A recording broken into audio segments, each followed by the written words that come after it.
Jackin'. But in my neighborhood, there's a house across the street and 2 over, that went up for sale. And it's not a ridiculously huge house, it's about the same as mine, and I have a little bit of cash left over from when I sold and bought when I changed houses. Yep. Me and my wife just banked, Yep. like 40 grand is what we have just sitting around.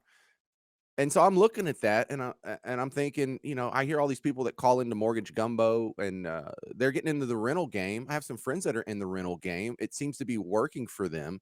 Is 40 grand enough for me to jump into the rental game?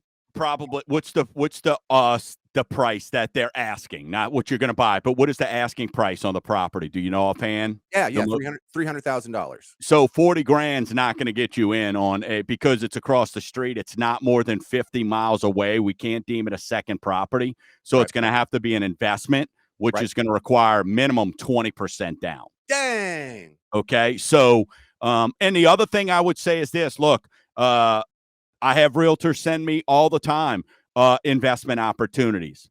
And, investment interest rates naturally are higher than your residential, your primary residence rates. So you got to take into a lot of account when you're purchasing these, because it sounds good. I looked at one this week and it's like, hey, it's got $2,800 of income coming in. Well, when you look at what the rate is for investment property, not for primary, for an investment property, then you add taxes and insurances because now I'm not getting homestead exemption because it's an investment property. I was looking at about $200 max in profit. And to me, it's just that's the risk versus reward right now is not there on investment.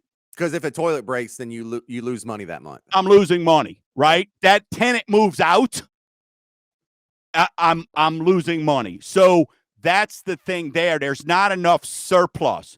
The way I look at it is at $200 a month, I mean, you're looking at that's 1 year. 1 year. So it's going to take me to make up 1 month of rent. So if a tenant moves out before a year, I'm coming out of pocket. And that's kind of how I look at things when I'm doing investments. Is there, sorry for sounding so novice here, but is there any loan programs for a rental home? Because I know they got like FHA or. Yeah, no, it's rental. It falls under a loan product, which is the conventional loan. Then under the conventional loan product, like we talk about, then you've got your loan types, and then as investment property. You cannot do an investment property or a second home under any kind of government loan, rural development, or FHA. Okay. Yep. No, it's got to be conventional. So I'm a little short here. I need 20 grand more just to come up with the down payment on this house for a possible rental. What about if I asked you for a cash out refinance on my current mortgage to get the cash to start with? Yeah, but you would come to me and I know you got 3%. I'd be like, what are you doing? Okay. Right?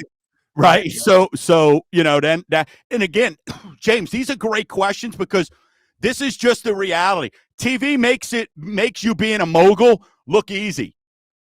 But I would say, are you sure you want to get off this 3% to go do a cash out refinance right now at 6.5%, 7% to go put more money down on a 7.5% investment property? That's the biggest thing there.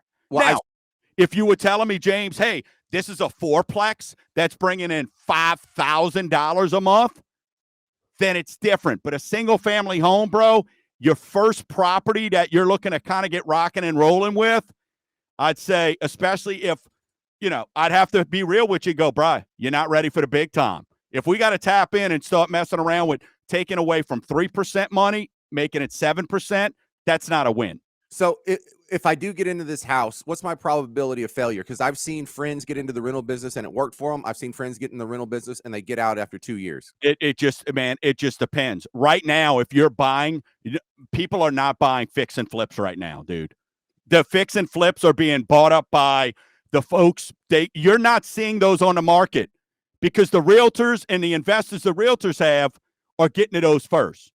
What you're seeing on the market is probably a full price offer at minimum. Maybe the appraisal comes back a little bit higher, and then you got to go from there, man. All right, one of my friends that is a successful landlord over in Yep. Slidell, he swears by Section 8. He's like, if you're Section 8's amazing. If you can, Section 8, if you know how to play that game, it's amazing. why does he love it so much? What's the deal with Because it's guaranteed income, man. And Section 8 allows really they do it by square footage, number of bedrooms, and he's guaranteed a check every single month. But what most people do is they get greedy and they go, well, I could probably get more. You probably can. But with Section 8, somebody moves out, they put somebody right in there. That person screws up the house, Section 8 helps you fix it.